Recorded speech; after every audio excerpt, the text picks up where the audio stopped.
मेरा unshakeable believe ये है कि इस कंट्री में जहाँ तक सोशो ओरिएंटेशन बिलखुसूस दो मेजर कम्युनिटीज़ के बीच में है, वो सदियों से रहा, आज भी है और रहेगा।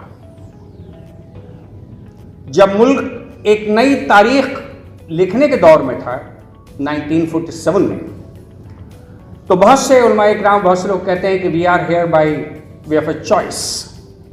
मैं उस डॉक्ट्रिन के खिलाफ हूँ। We had been Indian, we are Indian and we will remain Indian. हमने उस इंतहाई क्रूशल जंक्शन पर यह फैसला किया और हमारे बुजुर्गों ने कि हम हिंदुस्तान के करोड़ों हिंदू भाइयों के साथ सदियों से रहते आए और सदियों से रहेंगे, और सदियों तक ये रिश्ते कायम व दायम रहेंगे। सवाल मौजूदा सूरत हाल का है।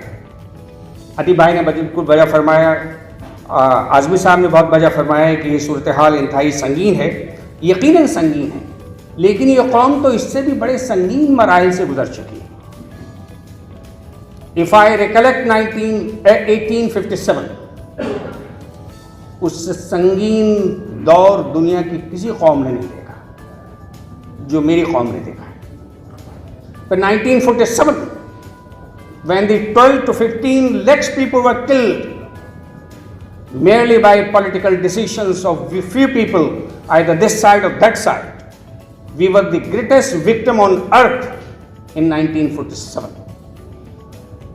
जब 1947 और आज के हालात को कभी कभी गौर करता हूं तो I generally remember Winston Churchill when he was fighting against Hitler. He exclaimed against his adversaries that what kind of a people do think we are, and the adversaries were British found out what extraordinary people the British are. He also exclaimed that we have come safely from the West, and today the Indian Muslims can also claim that we have come safely through the West.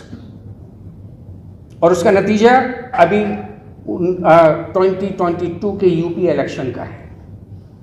हजरात, एक silver lining आपको मैं invitation देता हूं, अगर आप गौर करें, क्या ये इस कौम की जिंदा निशानी नहीं है कि उसने प्लस 90% वोट्स एक मखसूस पॉलिटिकल पार्टी को दिया विदाउट एनी लीडरशिप।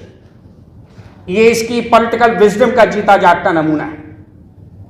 जिम्मेदारी अब उस अवाम की नहीं है, उन थिंकर्स की है जो यहां बैठे हुए हैं, कि अब आप उस 90% से ज्यादा वोट्स का इस्तेमाल किस तरीके से पॉलिटिकल मोबिलाइजेशन के जरिए मुस्तकबिल में करेंगे।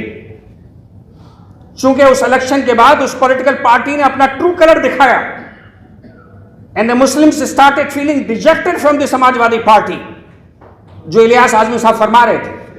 So this community is standing now at a very crucial point.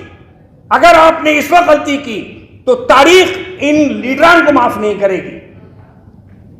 अभी इससे पहले भी एक मीटिंग थी, वहां जैसे ही मैं मीटिंग में पहुंचा तो कांग्रेस की वकालत शुरू थी। सर,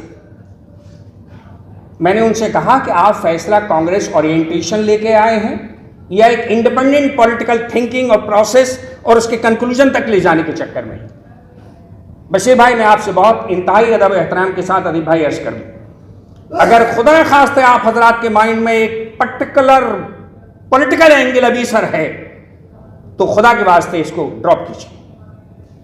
मेरी गुजारिश ये होगी कि स्पेशली उत्तर प्रदेश के उन इलाकों, शहरों में इसी तरह की मीटिंग मुनक्कद हो और उनकी पब्लिक ओपिनियन को पहले गैदर कीजिए। अगले 1.5-2 बरस तक, 2024 के 6 महीने पहले तक मेरी ये गुजारिश और ये मानना है कि तमाम दानिशवरान मिल्लत से आप मशवरा कीजिए कि पॉलिटिकल राह अमल क्या होगा। अगर आज हमने ये तय कर लिया कि राहुल गांधी साहब की सोच जवाहरलाल नेहरू से लेकर सोनिया गांधी से मुख्तलिफ है, and we should also join Rahul Gandhi, that would be a premature decision. मैं किसी एक आदमी को न क्रिटिसाइज कर रहा हूं ना उसका सपोर्ट कर रहा हूं, लेकिन हो सकता है कोई थर्ड फ्रंट भी वजूद में आए जिसके काफी चांसेस है। अगर आपने आज से लाइन ले ली कि we should join Rahul Gandhi, तो third front will not negotiate you politically. चुनाचे बिल्कुल ईमानदारी के साथ, बिल्कुल इंडिपेंडेंट और ट्रांसपेरेंसी के साथ अगर हम तमाम लोगों ने मिल्लत इस्लामिया के व्यू पॉइंट्स लिए और उसके साथ साथ वो दानिश्वरान हमारे मुल्क के जो हिंदू भाई भी हैं बेशतर, जो आज आंसू बहा रहे हैं आपकी हमदर्दी में, जो शर्मिंदा हैं उन तमाम चंद लोगों की हरकतों से जो हिंदुइज्म को बदनाम कर रहे हैं, उनके साथ मिलकर भी हमें बैठना है और पॉलिटिकल लाहे अमल इस मुल्क का तैयार करना है। खुदा के वास्ते मेरी आपसे गुजारिश है कि अभी से कोई पॉलिटिकल लाइन फिक्स मत कीजिए, let it be open. A decision should be taken at an appropriate stage after having a massive consultation with the thinkers. Either आप उसका एक लाइन फिक्स कर लीजिए कि दिसंबर 2023 में हमको ये फाइनल डिसीजन लेना है, जब ऑल इंडिया लेवल पर कोई बहुत बड़ी लाखों पे मुश्तमिल कोई कॉन्फ्रेंस करें, दिल्ली में करें, लखनऊ में करें, तब फाइनल फैसला हो तो लोग आपके साथ जुड़ेंगे। अगर आपने बंद कमरों में कोई कोर कमेटी बना के फैसला ले लिया तो ये फैसला वही होगा जो मुसलसल फैसला अवाम के जरिए उसका फिर बाद में अप्रूवल नहीं होता, और इसीलिए वो तमाम कोशिशें मेरी नज़र में ज़ाय चली जाती हैं जिसके लिए आप लोग वक्त और मेहनत और एनर्जी लगाते हैं। मेरी बस यही गुजारिश है। खुदा हाफ़िज़। शुक्रिया।